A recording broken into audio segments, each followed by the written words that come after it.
Hello, gentlemen. I'm Special Agent Edwards of the FBI, and this is my partner, Agent Wallace. Glad to meet you two. I'm Detective William Bradley. I'm in charge of this investigation, and this is the Police Sergeant David Miller.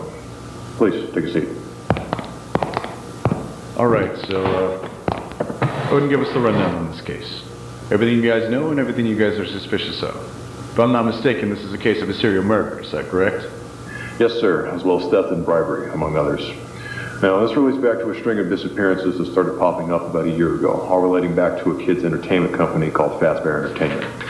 This first case involves a man named Sean Roberts, whose family told us was a paranormal investigator. On the night of August 19th, 1985, around 2 o'clock, he was hired to look into the company's supernatural occurrences. However, his family reported that same morning that he hadn't come home and has been missing ever since. Now, originally we suspected that he had been kidnapped, but witnesses who live close to the restaurant strip mall lead us to believe a different story. They reported hearing a loud gunshot, some recognized it as a shotgun blast, that came from the parking lot during the night.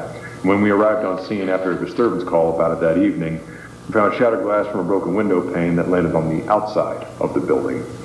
We did manage to find a small blood sample on the ground as well as fingerprints off the victim's equipment, confirming that this was him and he had indeed been murdered. However, we found nothing giving us any idea of who the actual killer was. So we asked the company if they might have caught the event on camera. Their response was that Mr. Roberts had requested that the building's power be shut off and that the building's entrance doors be unlocked for him to enter. So, with the prospect of literally anybody being able to enter the building at any time, nobody could exactly prove that the company itself was involved. So we eventually just passed this case off as some crack job who stumbled on the unlocked door, figured he'd try to score himself a payday by robbing the place, saw Mr. Roberts approaching the building, and then shot him through the window to ensure no witnesses. Afterwards, he spent the rest of the time before we got there doing the best to clean up after himself. And then another case came up about a few months after that, on March 15th, 1986. The family of a mechanic for Afton Robotics, their LLC sister company, filed a report about their missing son, Matthew Walker.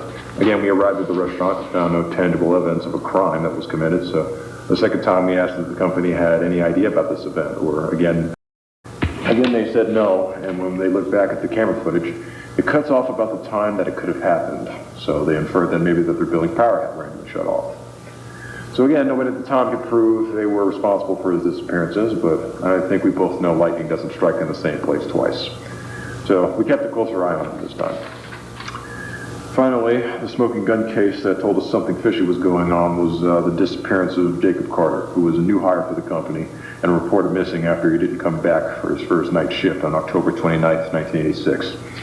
Again, no evidence of a crime could be found anywhere, but this time when we asked the company for the footage, they agreed, but discovered it had, quote, mysteriously gone missing as soon as they went to look for it. So y'all start to sense a pattern here. 3 missing people are gone without a trace, and a suspiciously uncooperative company are seemingly covering up these incidents. And that's just the tip of the iceberg. Do also bear in mind that all of this is on top of 4 extra missing kids cases relating to the company as well. I unfortunately don't have the documents on hand with me right now since they were just requested by our CSIs a few minutes before this, but what I do still have is everything that happened afterwards, which is pretty much just shows that all these cases resulted in successful lawsuits by their respective families, costing the company millions in reparations and bringing them closer to bankruptcy. I see. What about this guy you caught last night? How does he fit?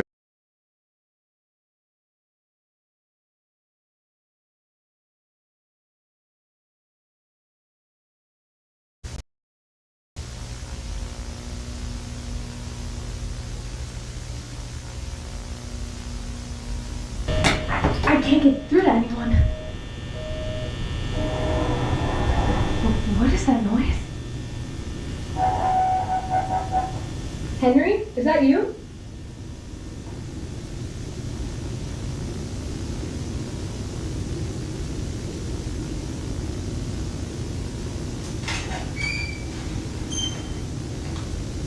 Where are the...